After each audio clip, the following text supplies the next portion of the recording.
All right, well, welcome to our webinar, Cash In with Color, hosted by the AGS Young Title Holders, which Jonathan and I are both members of. Today, we're going to kind of go over some things that can help you increase your color sales in your store and hopefully give you some ideas and get you excited to cash in with color. So here's a few things about us first.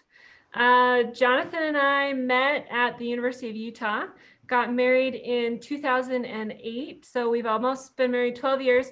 But I heard the funniest thing that when you're married to your business partner, you count your marriage in dog years. So Jonathan and I have been married for 84 years, but it feels like only a wonderful 50, doesn't it, Jonathan?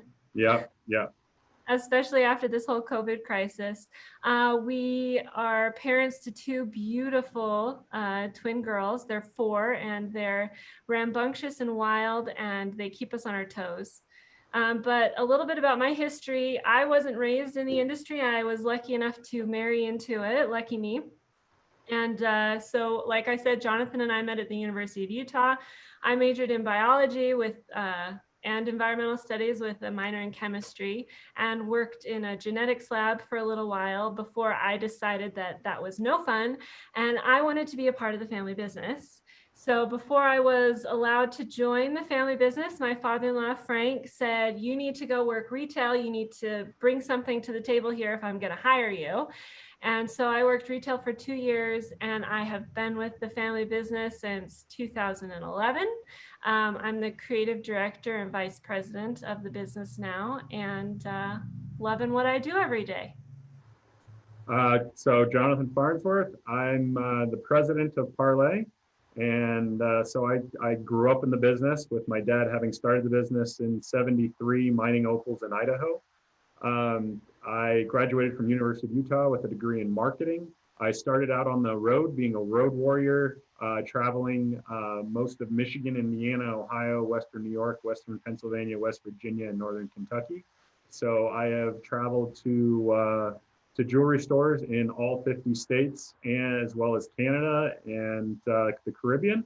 We have I love going to jewelry stores. I love doing special events. It's been a lot of fun. Then we went to Bangkok, Thailand, and that's where we both got our graduate gemology degrees. We did our colored stones in Bangkok and our diamond in New York City. And so we're both graduate gemologists, and now we're both certified gemologists as well through AGS, officially now. And I think that pretty much wraps up who we are. Yeah, sums us up really easy. All right, so in this talk today, we're going to go over the 5 things that we've really found that help our jewelry stores sell more color. So first is promotion, then we go into product mix, education, passion, and then last but not least, story. So Jonathan, I'm gonna let you take away promotion. Yeah, so unpromoted product goes unsold. I think that's it's a really common knowledge that what you promote is what you sell. And so this day and age, I don't think it has really changed, other than the fact that I think promotion has become a lot easier. And so that's the main thing that we've found. One of the main things that we've heard is, but color doesn't sell in my store. I have heard that more times. And the main thing that I always say is that it's all about what you promote. And everyone knows that you sell diamonds and you sell bridal. That's kind of a given. Every jewelry store sells diamonds and bridal. What they don't know is about color and the fashion and the other things that you sell in your store, is that those are the things that separate you from everyone else. And so looking and promoting color and how you can promote color in your store is a little bit different, and can set yourself apart, especially from your competitors and from most of your chain stores who don't carry a lot of genuine color. This is really an opportunity to show yourself as a differentiation of having color. And so I think that's really important. So when we go to talk about promotion, now is easier to promote yourself and more cost effective than ever before. Is that you can utilize social media and to be personal and unique and to show those things that separate yourself from everyone else. So when we talk about social media, it's really about telling yourself and being visual. And one of the main things that we've found is that video is more important than anything else. It's not just pictures, and Instagram and Facebook and Pinterest are all good, but videos are shared 1,200% more than text and links, and even more so than pictures now. And so the trends over recent years have shown that well-crafted, compelling video content, and it doesn't have to be from a professional production studio. It can just be a cell phone with a tripod, just so that it's not shaky and it's clear. That's enough to produce your own videos. I Um, think and, I think especially in this day and age, especially right now, video is something that we're all going to have to get extremely comfortable with. right. I didn't like video, and we've just made the decision that it's something that we are all going to have to get comfortable with. It's the way of the world now, and just practice in your mirror, talking to people like you would on camera. Yeah, or on your computer, and do it with your friends or your family. And I think the more that we do video, the easier that it gets.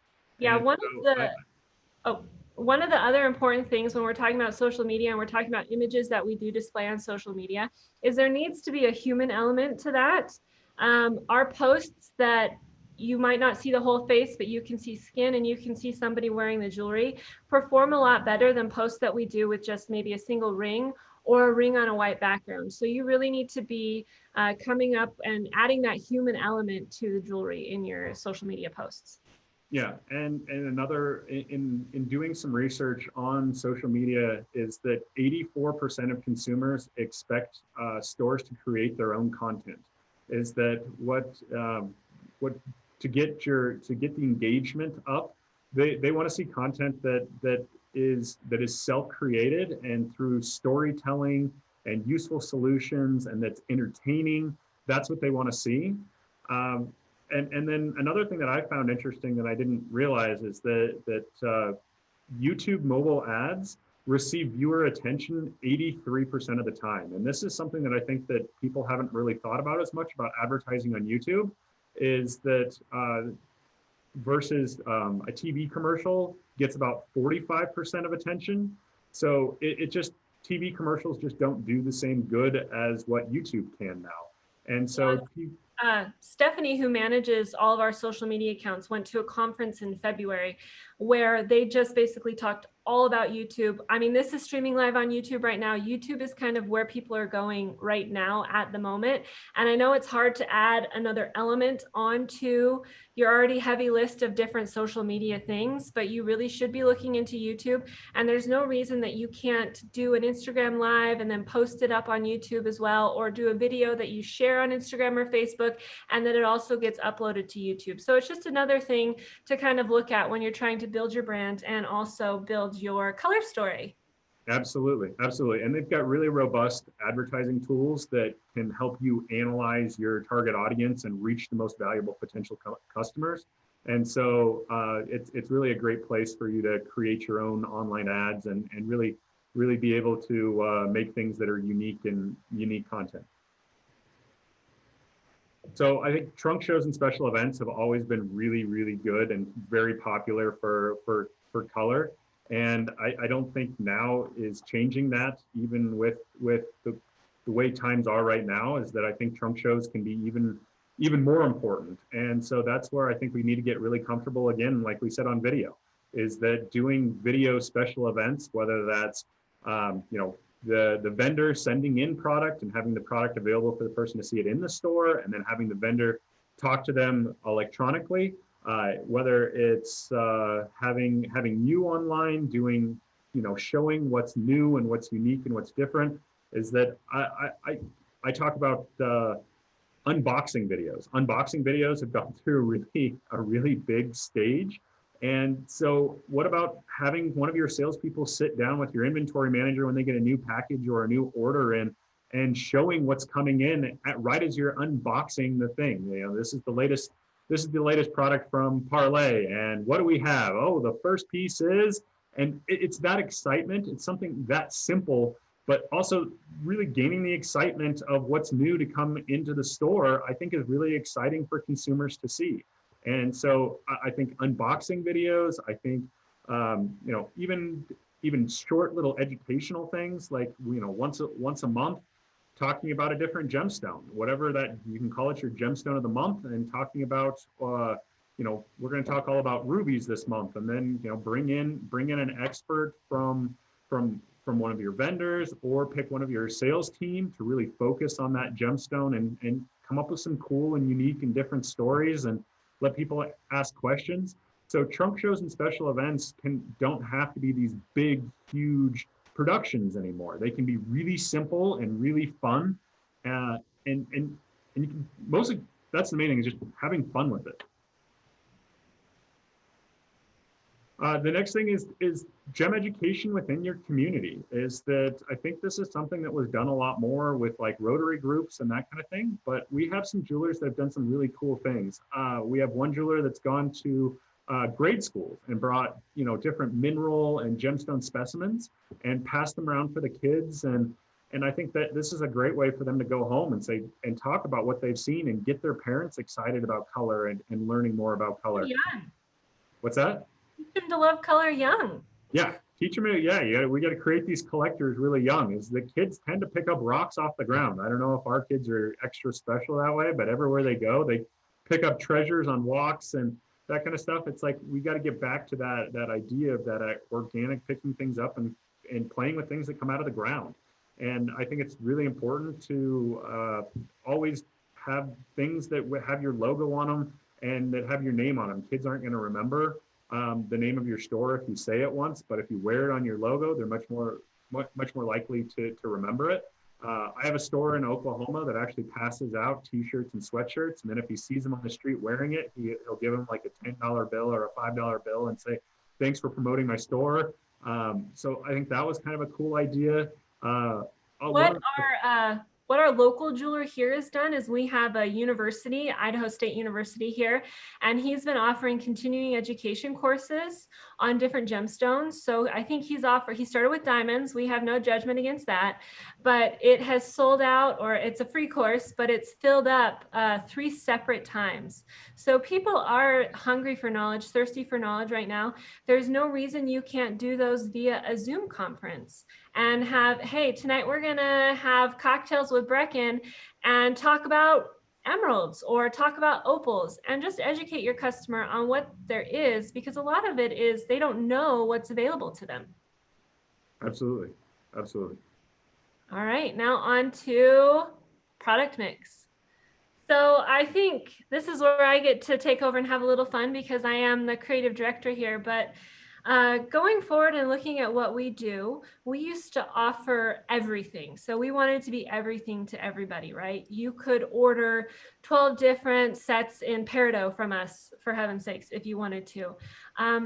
But I think what's most important and what we're seeing in our jewelry stores now is that you need to offer your customers a curated collection of what you love.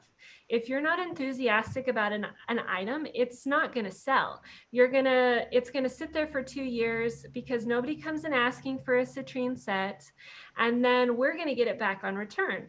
And what we've seen with our own business is that our unique one-of-a-kind pieces that we love and that we're enthusiastic about sell, and they never come back to us. They're not our boomerang kids. But what comes back to us are your basics that everybody thinks they need in their store, that at the end of the day don't actually sell. So that leads us to our next point, which is, no, you don't need 5 citrine sets. Keep your basics to a minimum. You can have it there for when somebody needs something last minute. They need citrine earrings for their daughter's birthday. But if it's not what excites you, it's not what's going to excite your customers on a daily basis. And then another important thing for product mix is that you really should be utilizing technology right now, especially in the given circumstances. And what a lot of jewelers that we've seen are doing is they're selling off their old inventory And so when somebody does come in, they might not have a piece available. They might not have those 4 millimeter round sapphire earrings. Well, your suppliers do and your vendors do. And you can easily, even with your customer there, get on a Zoom call and say, hey, I know Parlay has a bunch of these. Let's get on a call with them right now. I can show you what they have and it'll be there tomorrow. And I know most of your color vendors can do exactly that. And it also helps in making the customer feel like it's unique. It's something unique. If they come in asking for a 1 carat Montana sapphire that you don't have, you can say, you know, that's a really unique piece. I'm going to need to source it for you and find it for you. And that can also create some interest in those pieces. Absolutely. Yeah, that's something that we've really have been really focused on is doing like Zoom conferences with our customers and their clients. Is that something that we have a whole vault full of merchandise, and we realize that many of you have been closed for a couple months and you don't need a bunch more merchandise, No. but at the same time, you don't always have what your customer needs. So lean on us.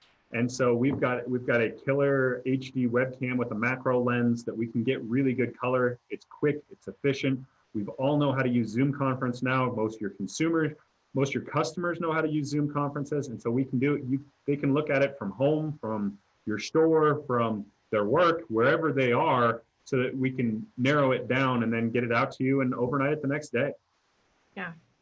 And then the next thing is limiting your number of vendors. I think Jonathan can probably speak to this a little bit better than I can because he's been in more jewelry stores. But yeah. One of the things that I really have noticed in jewelry stores is when I go out on the road and I'm looking, and they've got 12 feet of color, and I say, okay, in this 12 feet of color, how many vendors are represented? And typically the answer is somewhere like 6 to 10. And then I say, okay, show me your bridal case, and they've got 3 times as much bridal, and I say, how many vendors are in here? And it's usually half that. And I'm like, so bridal is 80% of your business, 50 to 80% of your business, and you're only working with 3 or 4 vendors. But color's only 10% of your business, but you've got 10 vendors. So as a vendor, I can't support you if you're only buying 3 or 4 pieces. We need to partner together, and whichever vendor fits the best for your store, really focus on that, on tailoring your collection and your look. And if the vendor doesn't have it, ask them. Say, hey, can you do this for me? You're my guy, or my gal, or you're my company. You're the people that I really believe in for my color. Let's work together on this, that we can really partner. And then as a vendor, I can support you better. And so that's one of the things that I think in color is that it's always been kind of that, the little stepdaughter or son or whatever that gets put on the back burner and just kind of gets filled in with a little bit here and a little bit there, rather than tailoring the collection. And I think that's really hurt color sales as a whole as well, is that it doesn't look as put together as the bridal and some of the other gold fashion and those kind of categories do. So limit your vendors, focus on your collection. all right, another thing about your product mix, which is really good in this day and age now, is that unique color gemstone jewelry is a blind product. So it's not something that people can easily get on the internet and search and find. It's not something that even the jewelry store 5 blocks away could potentially have. So it's something that really offers you something unique that you can give your customer. And it makes it a lot harder to shop online nowadays when people are programming and programmed to go more online for purchases. And it makes you stand out from your competition that nobody else can get it. Absolutely. And then last but not least, let's keep, like Jonathan was saying, keep your color cases uncluttered and organized. Oftentimes, like Jonathan was saying, when you have 12 different vendors, everything kind of gets grouped together and there's no consistency. So you really need to pick on or work on making your color gemstone section a collection. You can group it as collections, you can group it as gemstones, you can group it by price, but just make sure it's clear and concise to your customer how you've arranged things in your store. And the one thing I would say is don't be afraid to change how you arrange your things. It can add some spice to your cases. So you can change every quarter and people will say, oh, I've never seen that piece before. And it's just a move in location that's actually helped them recognize that piece more. Absolutely. All right, on to education. Education is something that Jonathan and I are super passionate about. We have a podcast called Gem Junkies that is a great tool for you guys to use, and we'll talk about that a little bit later. But the fact that knowledge is power, and that knowledge will actually boost your enthusiasm about a product. So the more you know, the more excited you get about it. And seeing a salesperson that's excited about a piece of jewelry makes the buyer also excited. And education about an item can breed this excitement. And one thing I have to say is color stones are freaking awesome. They're awesome. There's so much that go into them. Colored gemstones have one of the richest histories, and sharing that with your customers boosts your enthusiasm, and it boosts their enthusiasm. The next thing education can do is it strengthens your communication skills. So it allows you to better communicate with your customers. And you're going to have some customers that are excited about the history and the lore of gemstones. You're going to have some customers that want to know if it's a durable gemstone. So knowing more about your product can help you tailor your sales presentation to specific customers. And then it grows your confidence. Knowledge is gonna, when you're confident about a product and you're confident about your knowledge in a product, you're gonna be more likely to share that with someone else. So you're gonna be more likely to introduce your customers to rubies and sapphires the more you know about them. And it also assists in answering objections. So in sales, we always talk about encountering different objections and how to handle those. Why is it so expensive? If you're trying to sell an alexandrite and you don't know why it's so expensive, why it's so rare, then you're not going to be able to handle that objection. Is it durable? Is it a wearable piece? Is it something that she can wear every day? Is it something he can wear every day? You need to know these things to better communicate with your customers. And especially today, there's more customers that are really concerned about responsible sourcing. How is it sourced? Is it responsibly sourced? And these are all things that you can learn through a better education. And also your vendors and suppliers should be able to help you with a lot of this information. But here are a few tools that you and your team can use to better educate yourself. I think when I started in retail jewelry, one of the most important things for me was getting my AJP through GIA. And that really gave me the tools that I needed to confidently sell color gemstone jewelry. I'll never forget, as I was going through my AJP course, I was working in the jewelry store and a man came in and he wanted to buy an amethyst for his wife. And I was just joking with him and I said, did you know that the ancient Romans thought that amethyst was a cure for drunkenness? And he laughed. He said, I'd never heard that. And he bought the piece. And then I would just throw other little tidbits in my sales presentation. Oh, did you know that ruby and sapphire are actually the same thing? It's just when a sapphire turns red, it's called a ruby. And it's a way of engaging your customers better and getting them more comfortable with the product they're buying from you. They're going to be more comfortable the more knowledgeable you are about that product.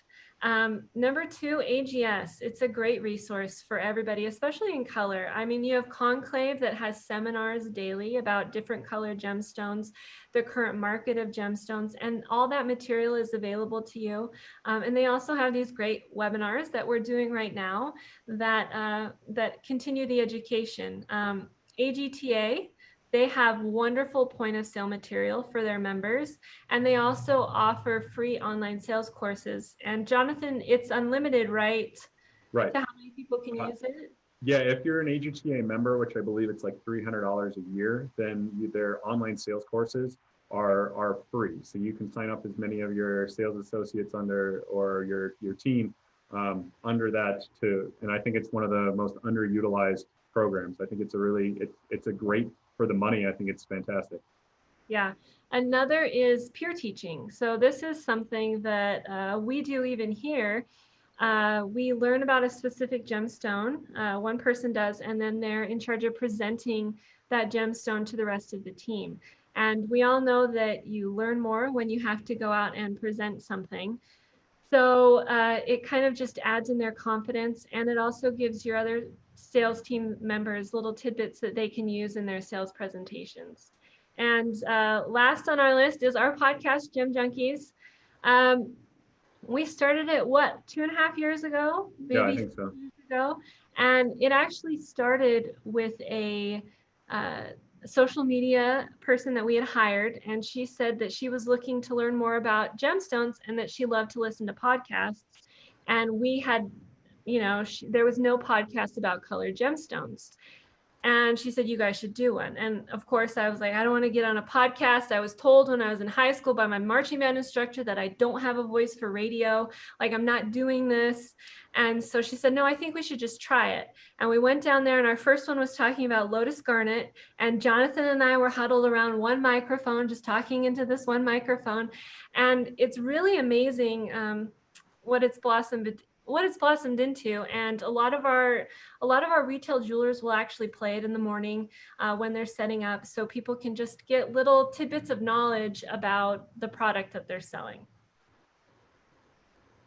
All right, passion.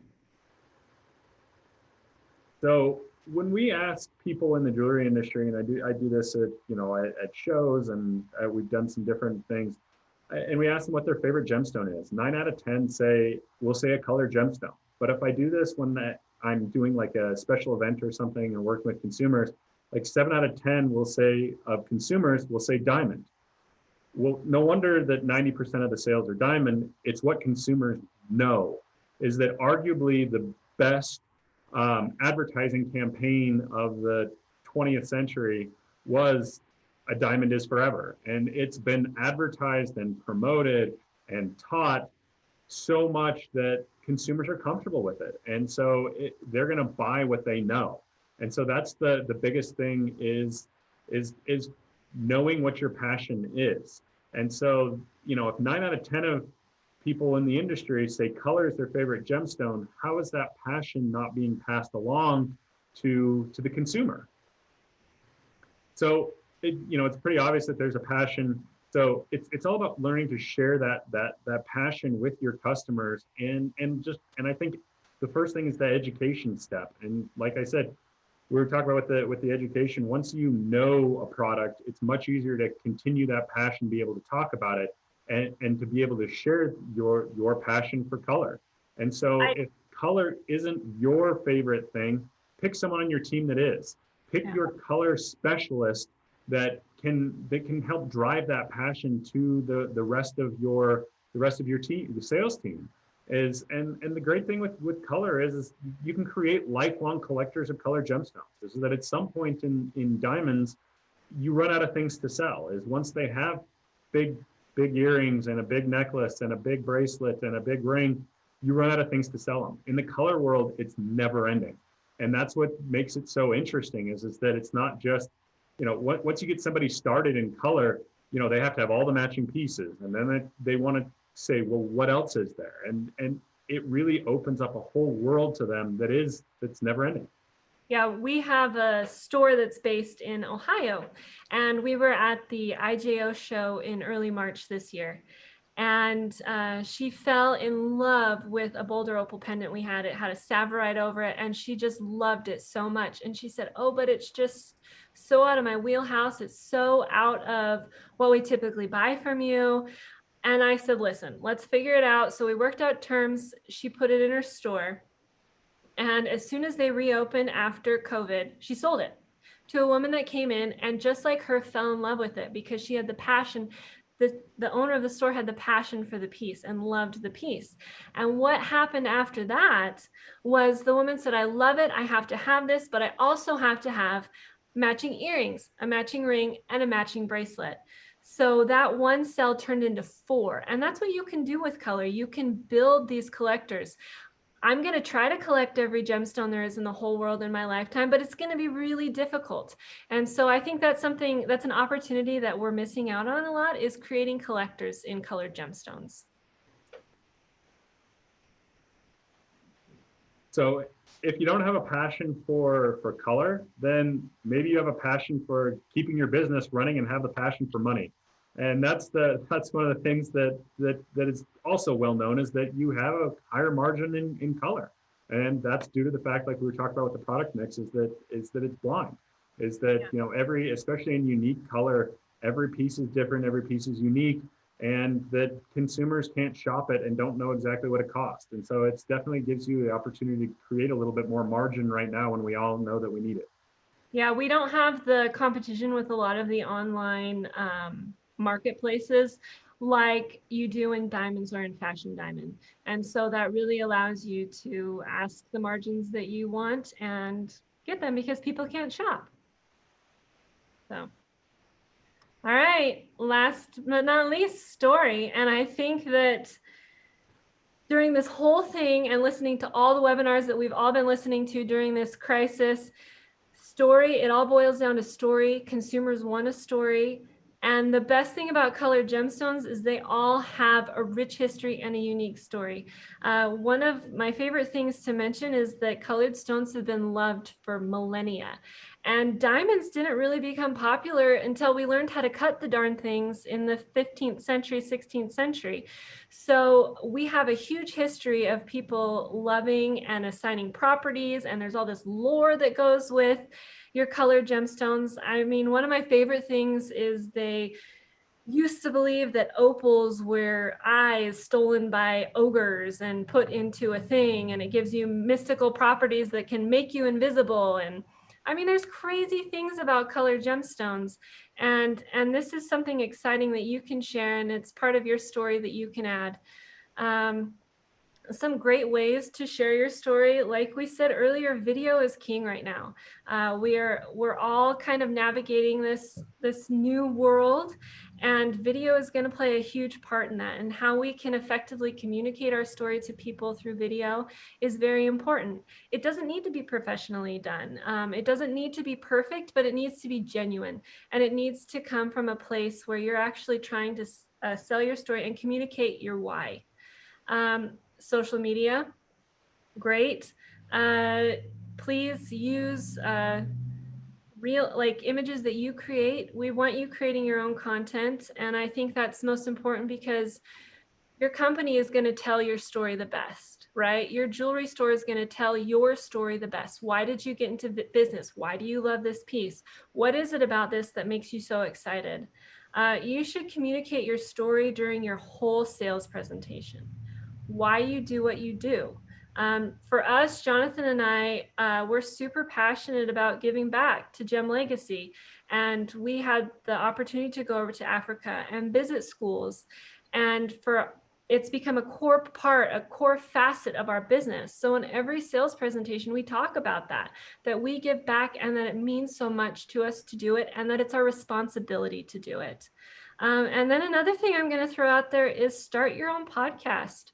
If you're nervous about video and you're nervous about talking on camera, go down to a dark room like we do, plug in a microphone and just talk. And you can edit it to make yourself sound better and share your story. People want to know who they're buying from nowadays. And people want to know why they should buy from you versus just some big box store on the internet. And then, like we were saying, marketing isn't anymore about the stuff you make. It's about the stories you tell, right? It's about that connection that you're going to make with your customers and the connection that color stones can facilitate. We all have visceral reactions to color, right? You love it or you hate it. The world's favorite color, the whole world's favorite color is blue. People hate brown and yellow. No wonder citrine sets don't sell. I mean, but we all have these visceral reactions to color. We trust people who wear color more. We forget people who wear black and white, Jonathan. And and it's just the way of the world. We love color and we're a colorful society. And so I guess at the end of all of this, we want you to use all the 5 steps. So use your product mix, use your education, and use your passion to promote your story to your audience. And that kind of wraps it up, but we wanted to show you how we did that and how we kind of communicated that with our customer base. So here you go.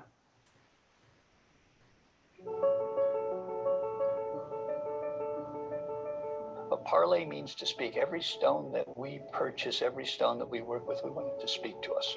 We've learned right on that it's about people, it's about relationships, because we know in the end it's going to find a home or it's going to speak to someone else. Jewelry connects us. It's entertainment for lifetimes. That's one of the greatest things about jewelry is that it gets passed down from generation to generation. It's something that people love and cherish. Not just for the person that wears it, but for everybody that gets to wear it thereafter. And so we want to make a piece that will withstand the test of time, that's durable, that's quality, that's well built, that people can enjoy for hundreds of years. Brecken just has an eye of what makes that happen, and we support her and give our opinion, and ultimately, we work together as a team, but it's her eye that really brings those stones to life. The future of design for Parlay is exciting. You're always looking for what's new, what your customers will like. And I turn a lot of the buying now over to the younger eyes. It's a joy working with my dad.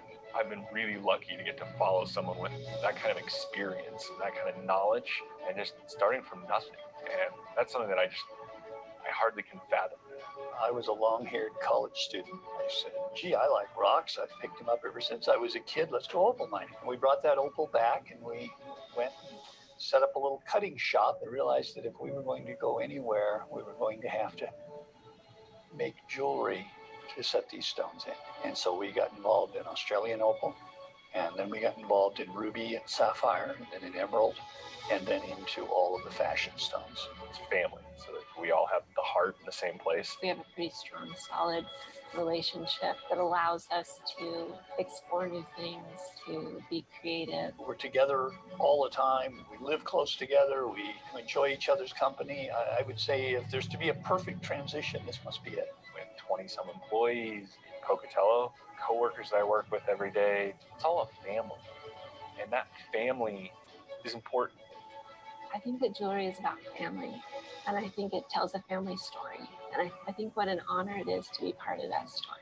That joy that my customers have when they finally purchase a Parlay piece, take it home, like smile on their face, the excitement, that's what I really believe in, that to make every piece something special for someone. Every Christmas morning, I'm like, how many people are happy because of us today? How many people are smiling and hugging and kissing because of us? There's nothing that fills our heart more than to see our jewelry being worn and being loved by others.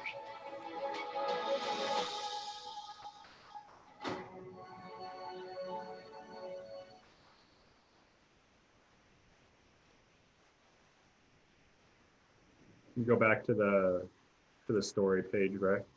Yeah.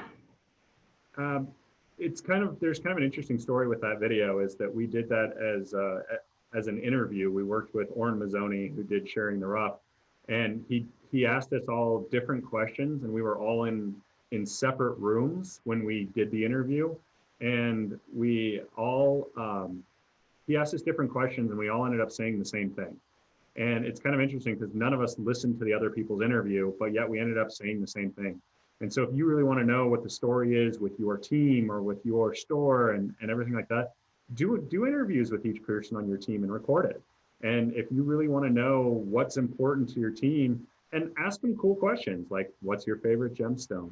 What's your favorite designer? Why do you connect to that designer? Tell me about a sale. Tell me about one of your favorite sales where you really felt like that, that had one of the best stories. Like those kinds of short little clips, you don't necessarily have to put it all into one big long video, is, each time you can do, just short little 15-second to 30-second to 1-minute clips of different stories about your store. Is that I've spent enough time in jewelry stores, and I know funny things happen all the time. So talk about those little things. That's what people want to know, is that people want to know that you're real people and that you have real stories to tell. And I think it doesn't have to be hard. It just has to be something that you really focus on. Yeah. And we hope by showing you what's helped us sell more color that you can utilize those tools in your own jewelry store and increase your colored gemstone sales. And then there we go. And so, Jonathan? Yeah, and here at Parlay, we want to help you to sell more color, and it doesn't matter in what way. Is that we appraise colored gemstones to give you current market value at no cost. So if you have a question on what the current value is on anything, feel free to shoot us an email or send it in to us so that we can evaluate it better, and we'll give you an idea of what current value is. We'll do that at no charge for anybody. And so anything that we can do to help you, whether it's, you know, custom cutting a color gemstone or just a question on how to run a successful color promotion, or you need, you know, just reach out to us. We're happy to help. We just want to help you sell more color. Yeah. All right, I guess that concludes our presentation, but we'll open it up for questions if anyone has any questions.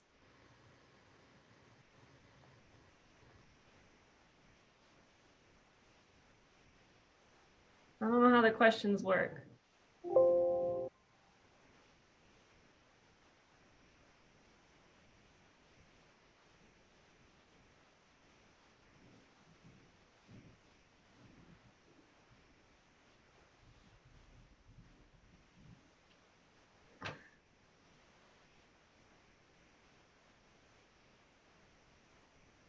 All right. Oh, here's a question, Bragan. That's more on your. Oh yeah. How is designing jewelry evolving? Well, I can tell you that from my standpoint, what I've seen is, and we've kind of been going this way for the past year or so, jewelry should be able to be worn all the time. I've seen people wear, you know, Lululemon yoga pants out all over town. And so your jewelry has to be able to go with that anywhere. And so we've really kind of taken it to more wearable pieces that you can wear every day, wherever you're going. Now, that being said, in our business, with the current crisis and things kind of slowing down for us, that's actually really been a great opportunity for me to take time to sit back and say, this is what I love, this is what I'm going to do, and this is what I'm going to focus on. Because that's something that Jonathan and I in this whole transition really haven't had an opportunity to do. Sit back and say, well, what do we want to do? And how do we want this company to look? And with the slowdown, it's actually been a blessing that we've been able to take a deep breath, take some things over from Frank, take some responsibility over from him, and kind of decide what we want to do. And then going forth from there, what I love in jewelry is combining colors and gemstones and making everything bright and happy and just super unique and lovable. Yeah, it's something I've definitely noticed for the last few months is what's really selling is things that are more price point oriented. So things that are retailing under $1,000 in color is doing really, really well. And then bigger, unique, more expensive items, things that are retailing in the 5 to 50,000 is also moving. So it's kind of that 1,000 to 5,000 retails that we're finding are much slower. And so we're really focusing our designs and our collections on those two categories. And that's definitely something that is focusing our design is based on what we see moving at retail. Thanks for the question.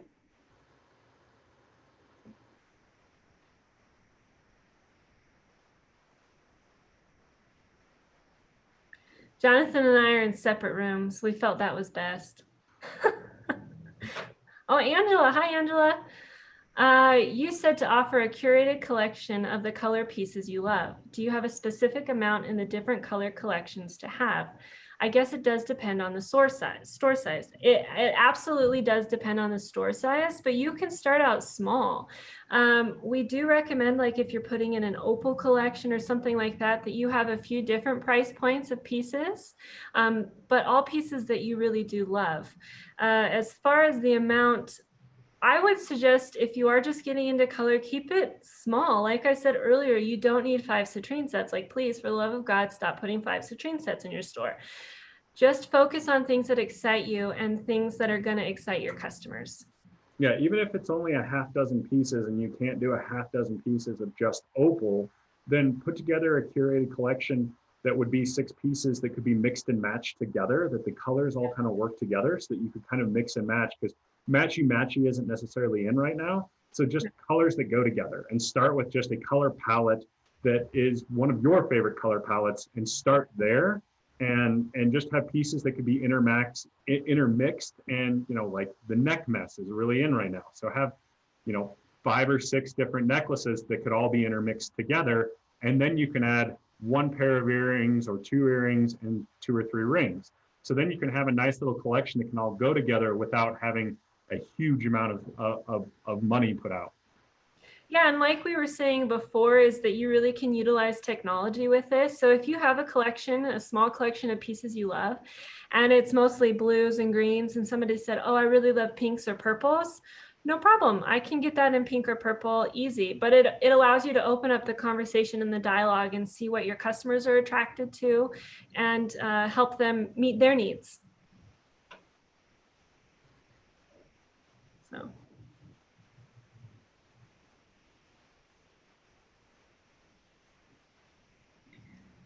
Jonathan with the elk head in the background.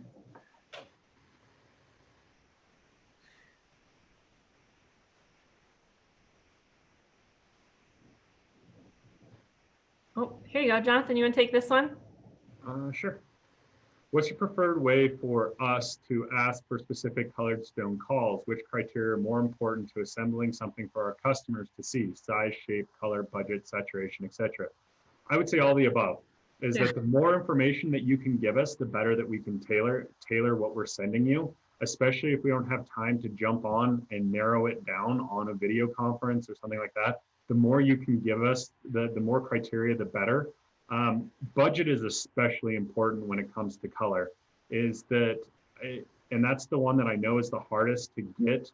You know, I've worked enough special events and I've worked enough in retail stores. I know it's one of the hardest ones to nail a customer down, but kind of start to have a general idea and even put together a little list is that your salespeople can utilize. That, you know, rubies in low, medium, high quality in this size category. So from half a carat to a carat to 2 carats. This is the general price range that you can expect. And you can start putting together some of those lists and make sure that those stay up to date, because obviously the market does change, but it doesn't change that quickly. So you can start putting together some general ideas, and then you can kind of ask your customer, you know, so you said that you were interested in a ruby and about this size. We're seeing prices that are generally in this range. Does that sound about right to you? And then that gives you the opportunity to have an idea so you're not bringing in the wrong things, because just like you, I don't always have what I need. And so I'm reaching out to my suppliers, whether it be overseas or otherwise, to bring in things specifically for retailers.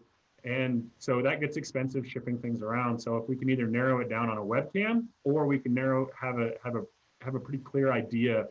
And I find talking, you know, shooting quick pictures and doing video and talking about color is the best way to do it. Especially with online, is that the color, like if there's a specific color that the customer is looking for, I'm gonna bet that they saw it somewhere online. So ask them for the picture. Because if I have a picture, even if it's not a picture of another sapphire, say it's a picture of a piece of clothing, or it's a picture of a outdoor scene, and they can mark it on there and say, this is the color I really like. That's really helpful too, because then we're talking the same thing apples to apples, rather than trying to talk about, you know, it's kind of this medium colored blue. If I have a picture of the blue, even if it's not in a sapphire, I can find that, and then I can work from there. So I think that's really that to utilize technology. And a lot of people are like, well, I don't have a picture of the exact stone color. Well, can you find the color in anything, in an art picture or a piece of clothing, or it doesn't matter what it is, I can match up to that once I have that picture in front of me. So I think that's the preferred way, is to get as much information as you possibly can, and then narrow it down. I think too, one of the most difficult things about colored gemstones is people will have a very specific shape that they have in mind. But when you get into larger colored gemstones, shape becomes what the rough is going to yield. So I think maybe telling them if they could have 2 different shapes in mind, so like a cushion and an oval, or a round and a square, something like that, that gives us a little bit more flexibility to meet that call, would also help us out a lot. First choice, second choice, third choice kind of thing. Yeah. What pieces of colored jewelry sell, i.e. earrings, necklaces, rings? Hold on one second. is Halo style still popular, or are unique pieces coming back? Percentage of custom pieces. Um, for us, we sell more necklaces and pendants than anything else, and then rings would be second, and earrings third, and then bracelets would be a far fourth, Yeah. way down. That's what we have seen in general, but we have seen rings making a much stronger resurgence towards necklaces than we have before. And And earrings as well. With the self-purchasing woman, a lot of self-purchasing women are buying earrings, big statement earrings. Statement earrings sell well for us too. But as far as every day this is going to sell better than anything else, it's for sure a pendant or a necklace. we've Um, seen more unique pieces than versus Halo. Yeah. I mean, there is still, people do still love halos. That's, I don't think, going to go away. Diamonds make beautiful accent stones, in my opinion. So I don't think we're going to get away from a halo. But what I've been using in a lot of my designs is less diamonds, very little diamond. It's cleaner now. Everybody wants a really clean look. It's simple, it's more modern. And it's easier to produce here in-house. So it's kind of the best of both worlds, that people are wanting a more tailored gold look than tons of little tiny diamonds. Yeah, and then the next question, have you ever utilized Pantone color codes or hex codes for the exact color? Um, Here, my feeling is that nobody has the same system. Every store I work with across the country doesn't have that system, so I've never really focused on those. And plus, I feel like some of those get too exact. Yeah. Is that color doesn't come that exact. There's always a range and a blend. So it's more of finding things that are close. So when you start getting into those codes, I think it actually makes things more complicated than less complicated. But that's what we have found. So for us, no, we've never really utilized those. And typically when we do get a call for a color gemstone, unless it's something that is something that we have a lot of, and we can meet that call like that, we're going to send you multiple options, right? We're going to send you things for your customer to pick from so that they can find something that suits them best.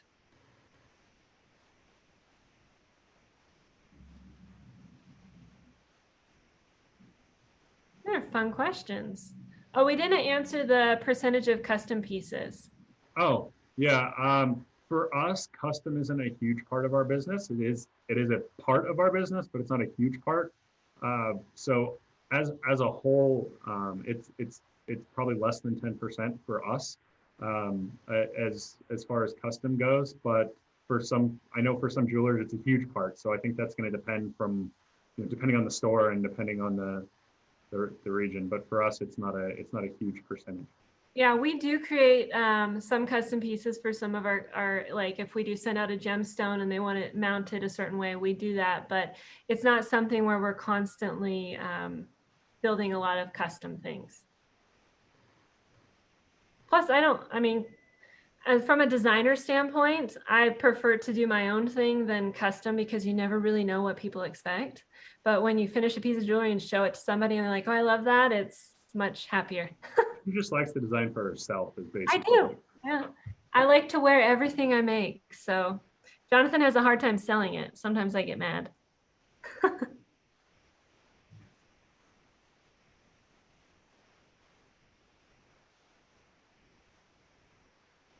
All right. Down to our last 4 or 5 minutes. Anyone else have any other questions?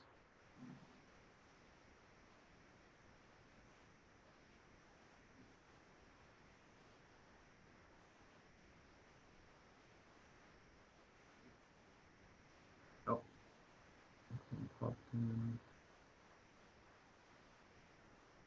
Where do you get your stories from? So a lot of so some of the stories we get, when I do special events and stuff, I'm gleaning from, we've been to, mines all over the world. So we've been to mines on 5, 7 continents. So we come up with stories and stuff like that from there.